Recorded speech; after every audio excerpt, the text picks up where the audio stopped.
Donc, Mme Simon, cette fois-ci, on parle du budget 2016 qui a été adopté à la dernière réunion de décembre 2015. Est-ce que vous pouvez, il y a une augmentation là, de taxes de 1,31 % pour les propriétaires de résidences. Pouvez-vous nous résumer un peu les grandes lignes de l'exercice financier? En fait, les villes doivent déposer leur budget en décembre pour l'année qui vient. C'est une obligation. Et on doit toujours, je le répète, déposer des exercices financiers équilibrés. Donc, les villes n'ont pas le droit de faire de déficit d'opération et doivent s'astreindre à un exercice budgétaire équilibré. Pour nous, ce qui est important, c'est toujours, évidemment, de donner le meilleur service aux citoyens au meilleur coût possible, d'améliorer la qualité de vie des citoyens, d'avoir une gestion responsable des deniers publics et de maintenir, évidemment, nos actifs en bon état, ce à quoi on s'est attelé depuis quelques années maintenant. Et le budget, on veut aussi, évidemment, faire en sorte qu'on assainisse les finances. Un travail qui a été fait de façon très sérieuse par l'administration municipale. On leur a donné des directives tout au long de l'année et ils sont arrivés avec un exercice budgétaire très, très sérieux, très responsable, dans lequel on a fait, évidemment, le ménage de ce qui avait été fait, de ce qui n'était pas récurrent, etc., pour ramener à l'avant-plan les grands défis qui seront les nôtres cette année. On a des défis qui sont très locaux, et des défis qui sont aussi régionaux et provinciaux, ne serait-ce que la lutte au changement climatique, la grille du Frêne qui va occuper beaucoup de notre temps et de nos énergies au cours de la prochaine année parce qu'on voit que c'est des impératifs qui ne sont pas locaux, mais qui nous viennent de la région et auxquels on doit répondre. OK, parfait. Le budget global d'exploitation pour la ville a aussi grimpé de 0,7 % pour 2016, ce qui atteint à peu près 91 millions. C'est quoi les projets prévus au cours des prochains mois? En fait, quand on regarde le 0,7 %, c'est donc dire que par rapport à l'an dernier, on n'a presque pas augmenté le budget d'opération. On a pu bénéficier d'économies et puis évidemment, il y a toute l'indexation, la hausse, le coût de la vie qui vient, qui est au-delà de 0,7 %. Donc, on voit qu'il y a eu un travail très sérieux et très serré de fait pour justement nous donner cette marge de manœuvre-là.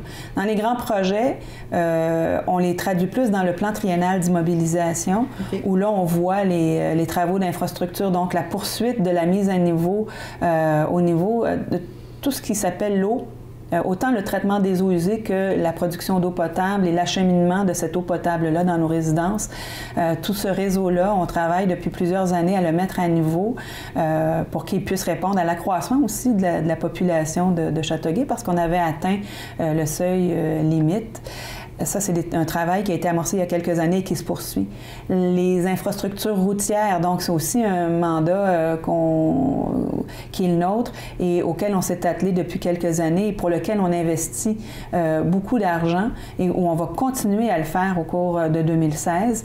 La facilité aussi, les installations de loisirs, les parcs, les réseaux cyclables, les piétons, c'est aussi une préoccupation importante. Les abords des écoles, la sécurité des marcheurs, donc des écoliers, c'est aussi un objectif qui fait partie du budget de cette année et des orientations de cette année.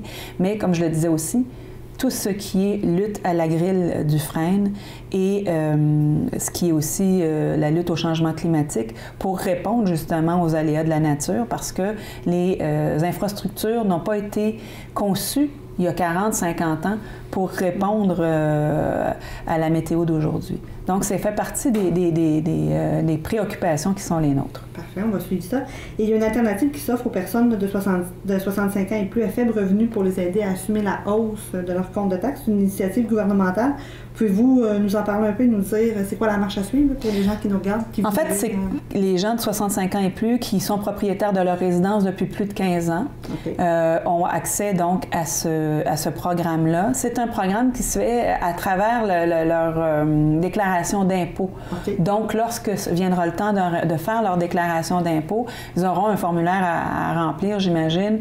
Mais il faut, nous, ce qu'on tient surtout, c'est à informer les gens que ce programme-là existe pour qu'ils puissent en bénéficier. Ça va se faire sous forme de crédit d'impôt. Donc, c'est important quand on a droit à ce crédit d'impôt-là, si ça peut venir alléger un fardeau fiscal, je pense qu'il faut en profiter. Et je pense que le gouvernement, et ce qu'on voit, c'est que la problématique du fardeau fiscal des taxes municipales, c'est pas un enjeu uniquement Châteauguay. Les gens ont toujours tendance à regarder Châteauguay, mais on le voit, dans l'ensemble des municipalités, la préoccupation est la même. Et je pense qu'il faut qu'on la regarde. Alors, on est heureux de faire la promotion de ce programme-là si ça peut interpeller plusieurs de nos citoyens. On le sait, on a une population qui est vieillissante. On l'a vu dans les médias que la proportion de 65 ans et plus avait dépassé pour une première fois les 14 ans et moins. Donc, je pense qu'il faut qu'on s'adresse à cette clientèle-là qui est propriétaire et qui est encore en forme et qui reste dans sa maison, qui a des mesures, justement, pour les aider à faire face à leurs obligations. Et je pense qu'on doit en faire la promotion. Donc, nous, on a mis l'information et on continuera à la promouvoir. Parfait. Et j'imagine également que les citoyens qui veulent consulter plus en détail le budget, c'est également sur votre site web. Tout est sur le site web. On a également produit dans le Châteauguay Magazine du mois de janvier les grandes lignes, les informations qui sont d'intérêt général. Donc, les gens ont un portrait global là, de l'exercice financier de 2016. Donc, on va les inviter à aller voir ça avec attention. Merci beaucoup, Mme. Merci à vous.